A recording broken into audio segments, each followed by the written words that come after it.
Hey, what's up everybody? Welcome back to the channel. Like if you're obviously here and you've read the title, then you know what kind of video this is. This video is a little bit different from the videos that I've been previously uploading. Here lately, in the last like year or so, it seems like most of the videos that I've been posting are like music related, which is cool, and a lot of people are into my music, so that's pretty awesome.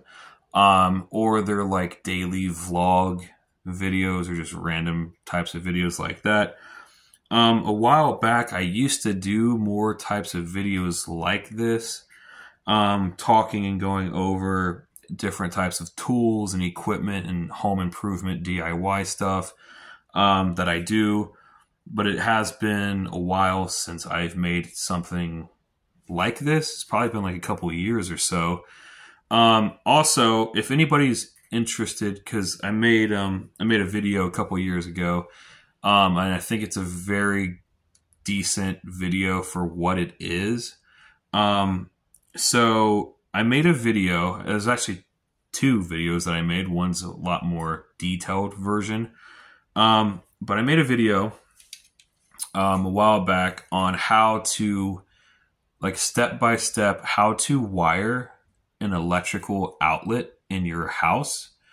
So if that also is something that you guys are interested in, feel free to go check those videos out, because there's a lot of helpful, useful information in those videos as well.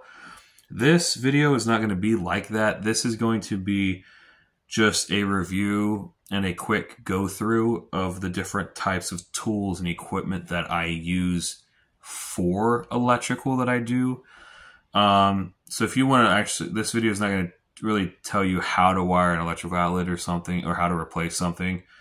If you want to see something like that, you got to go find my other video that I posted. So what you want to do is you want to go, obviously you'll want to be in my channel. You'll want to go to my playlist, and then you're going to want to go to either my home improvement videos, or the other one is titled like My Home Remodel or something like that. And they're going to be in one of those two playlists. And then, hopefully that video helps you if that's what you're looking for. But moving on, this video is just a product review, tool review of what I personally use in my collection for electrical tools. I have different types of kits. I have a specific toolkit for electrical, for plumbing, for framing and carpentry, for automotive mechanics. I have various different types of kits for different types of jobs, obviously.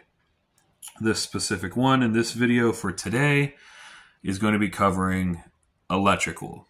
So let's jump right into it, get started. First things first, let's say you've built on an addition to your house, or you've built a bedroom or something. Bedroom's already built, the walls are put up, it's been framed in, all the studs are there. There's no drywall, there's no insulation, it's just empty, open, exposed wall frames, okay? All your studs are exposed, and you need a way to run electrical wiring into that bedroom. So with no drywall, no insulation, just an open, exposed room, you'll want to do what is called a rough-in, an electrical rough-in. It's where you go through and you start drilling holes through the center of your studs, whether they be 2x4, 2x6, or whatever. You want to drill through the center of those studs to make a hole to run your electrical wire through. So like I said, that's called an electrical rough-in. Now the thing that you're going to want to do that is you're going to want something to make those holes. So what I personally use, I just run a impact driver like this, an impact driver. Take this off for now. Just like this. This specific one is just a DeWalt 20 volt impact driver. This one's beat to hell. I've had it for quite a while. I've dropped it, put it through hell and back, tortured it. Still works perfectly fine. Impact driver works. I probably wouldn't try to use a drill unless it's a very powerful drill. It's just the impact drivers seem to just have a lot more power and torque than a drill does, and it works a lot better for this job. So I would just literally try to stay with an impact driver for this job. And then the battery I have to this is I have an aftermarket 3 amp hour battery. So I was at Home Depot and they had a 2-pack of 3 amp hour batteries. So 2 of these in 1 pack, 6 hours total between the 2 of them. I have found that these 2 3-hour batteries are more than enough for what I need them for. All the different various types of projects, jobs, etc. that I've ever done so far over the last few years or so, these 2 3-hour batteries have been more than enough to get everything done that I need to get done, and they have never died on me before the project was over. Obviously, if you want to upgrade and go higher than a 3-hour, that's completely up to you. I'm just saying, as somebody who speaks to the rest of you guys as a fellow DIYer, weekend warrior, do-it-yourself type of person, these have worked pretty well for me and for what I have needed them for. I picked up this 2-pack for $100 on sale at Home Depot during a promo or something. And you even got on the back of these, you got this button here that lights up, and you actually have a battery life indicator. A lot of different brands and companies have this. It's just something that's pretty much becoming standard at this point, which is a good idea. So you got this battery life indicator, tells you how much battery you have left, if your battery's dying, if it needs charged. You lock your battery on, impact driver. So you got the power to drill the hole. Now you need the actual, product to drill the hole. And that's when I use these. These are known as what is called a spade bit. There's different types of bits and types of drilling things that you can use, but I personally use spade bits for drilling my holes and doing my rough-ins. You literally just hook your spade bit right into your impact driver just like that. You'll line it up to the center of your stud, to that 2x4 or that 2x6, and you'll just literally drill out that hole. Once that hole is drilled out, then you'll literally come through with your electrical wiring, and you will feed or fish, whatever you want to call it, you'll feed that wire just through that hole, and you'll go through the entire room just roughing it in, running your electrical wire. But like I said, step 1 is getting the hole in the first place. But once your hole's in place, you'll just fish through and just run all your electrical wiring through the holes. Another tool that I use, you need a really good set of wire strippers. This is a pair that I got from Harbor Freight. These were really cheap. I can't remember exactly how much they were. They were literally, I can tell you though, they were less than $20. Good set of wire strippers will do the job. It peels off the exterior coating off of the wire. You need a video on that. You guys can go look up stuff like that for how exactly you use these. But yeah, you need a good pair of wire strippers. They also have a built-in cutter in them and crimpers as well. I don't use those though. I just use them strictly for the stripping part. Need a some sort of box cutter, utility knife, a really good one of these. The ones that I use, This specific one, like I said, this is a Stanley, and this has a quick release blade. So your blade's out. Let's say your blade is dull and you want to swap it out and get a fresh blade on there. All you have to do is, first off, you got to make sure your blade is fully to the front. Your blade is fully pushed forward and out. You want to hold the side black button right here, and you literally just pull your blade out just like that.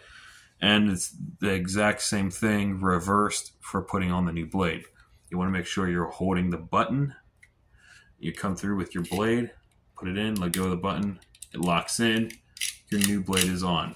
It's a quick release blade, box cutter, utility knife. And then in the back right here, you have a little quick release right here. You push this in, the back of it opens, and this is a storage compartment for extra blades. It's extremely useful. It really is. I used to have the old school style box cutters where you would literally have to go get a screwdriver, open up the entire box cutter in half just to switch your blade out. And that's ridiculous, guys. Like, it really is. There is no reason why swapping a blade should have to take that much time and effort when you can literally just quick release your blades. You know what I'm saying? That's why ever since then, from switching to that to this, I am never going back. I will continue to use the quick release box cutters for here on out. There's different types of brands, models of these, as there is for every single one of these products, obviously. I'm trying to think what brand these wire strippers are, because there's not a brand name even on them, or I would give you guys a brand name. But anyway, that's what the wire cutters look like at Harbor Freight. And then this is, like I said, this is a Stanley quick release utility knife. It's also a good idea to have a secondary type of cutting ability. Let's say you lose your box cutter or you're out of blades. You should always have some sort of backup plan for doing that. So I always recommend carrying like a little folding pocket knife as well in your kits. This is a Kershaw. It's a fast open blade. You don't quite need something like that. But it's a Kershaw quick open little pocket knife, folding knife. It's pretty sharp. I hardly ever use this one. Actually, this is one of my newer ones, actually. But yeah, always have like a secondary type of blade of cutting. Okay, moving on. Another good thing to have, especially for electrical, there are two specific sizes of screwdriver that you're going to want to have. The first one is the small one. These are both flatheads, by the way, if you're wondering. So this first one, this is a 3/16 flathead screwdriver. And this is the smaller one. And what this 3/16 is designed to do, it is designed for removing the plate covers, the outlet covers from your outlets. That 3/16 fits perfectly inside that little tiny flathead screw. So that's what I keep this around for. The other one that I carry is the bigger one. This is the 1/4 flathead screwdriver. The 1/4. This is the one that actually fits this is an electrical outlet. This is the actual one that fits the screws on the side of the electrical outlet. See that? Fits in there. Fits in there perfectly. Nice and freaking snug. This is what I use when I rewire all of my outlets and switches, is the 1/4 flathead screwdriver. It fits in there tight, and it gives you a really good torque, really good power and torque, and it really allows you to just tighten the hell out of these screws so that you can ensure that those wires are not coming loose. Because if you have one of these screws come loose on your electrical outlet, it's going to make that wire come loose. And when that wire comes loose, it's going to mess with your connection. You can either get a outlet that's not grounded correctly anymore. You can get an outlet that just won't even work. And it's a really dangerous scenario. If they come loose or two of them touch, or a hot touches like metal or something, you can actually cause a spark or like an actual electrical fire, which is worst case scenario, really bad stuff.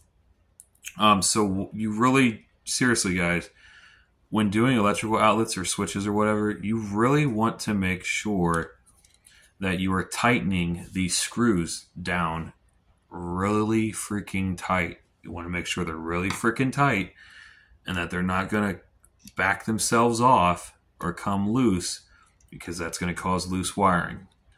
So like I said, that's a 1/4 for the screws. Yeah, so 1/4 for the actual wire screws, and then a little 3/16 for the actual plate cover. Okay. Also, I like to carry at least one interchangeable screwdriver. That meaning that it literally is just like you can swap out different types of bits and stuff. You can switch it from a Phillips to a flathead to a Torx to a square bit. Literally in every single type of bit ever made, you can switch it out on this. That's why I like to carry at least one of these. I like to have obviously an actual primary screwdriver for that, but it's not a bad idea as a plan B to have an interchangeable screwdriver that can take different types of bits. Another good thing, if you're doing wiring connections, you also want to make sure you have sets of twist-on, twist wire connectors as well. Also, there's screwdrivers. Those were Pittsburgh screwdrivers. Those are also at Harbor Freight. Also, a good thing to have is pretty overlooked, you would think, for electrical, but a tape measure, obviously. This is a 30-foot tape measure. This is Pittsburgh, also Harbor Freight. Really good. Does its job. I couldn't even tell you the exact amount, but I've had so many expensive, really nice name brand tape measures that just completely failed or broke on me. So after throwing money away on tape measures, I was like, I'm not gonna buy expensive name brand tape measures anymore. So this is a Pittsburgh tape measure. It's actually decently built. It's actually decently rugged for what it is and for how cheap it is. This thing, I think this might be $12 or something extremely cheap like that.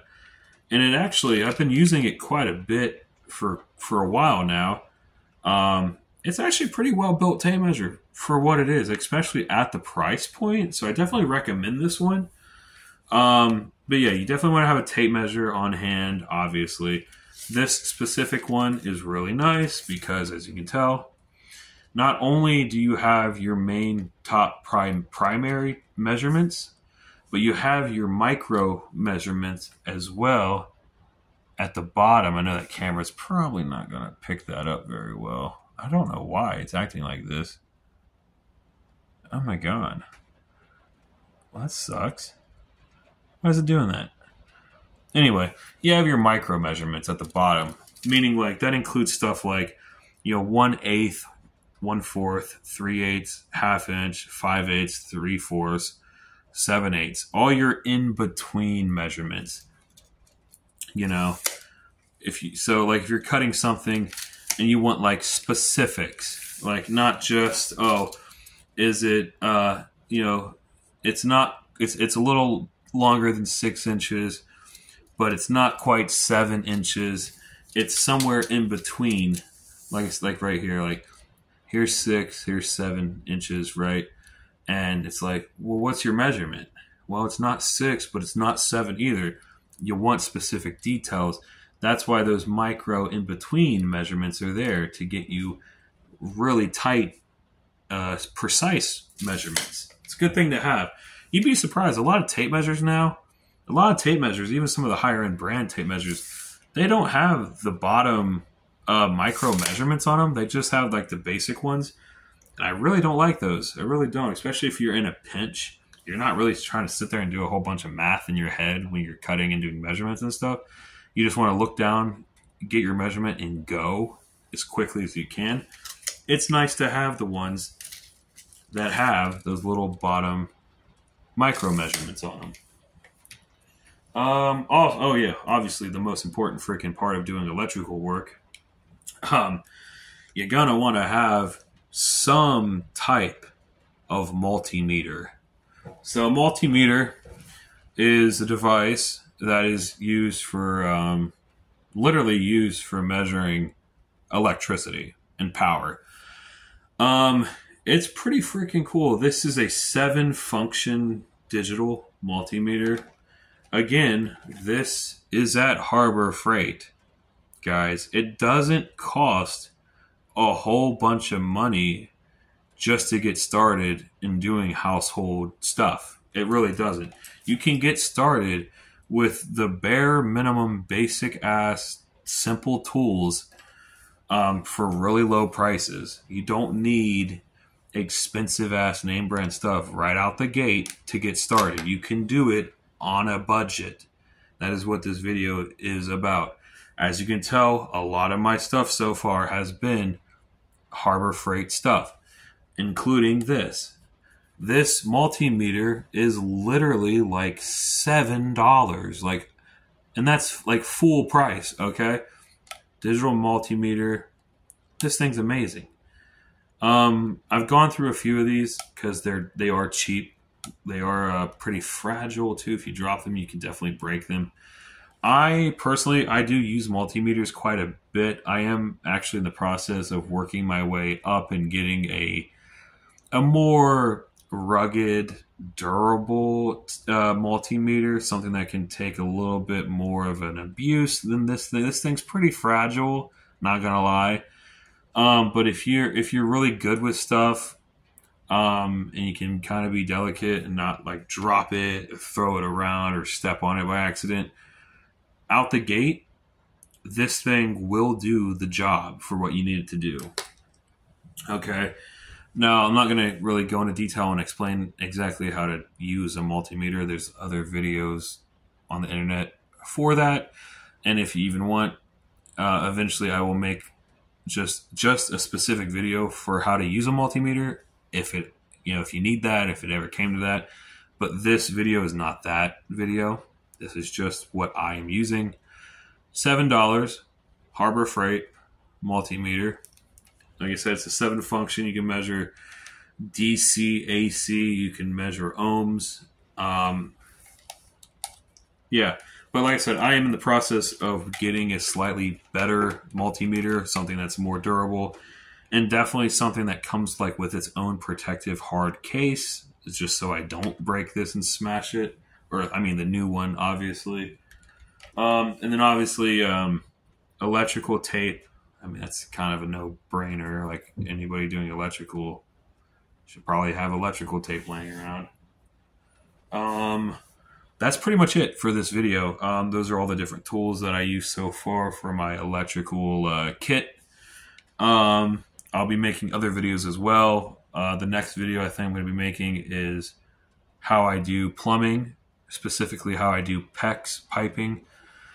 So look forward to releasing that video as well. But all right, guys, that's going to do it for this video. I appreciate it.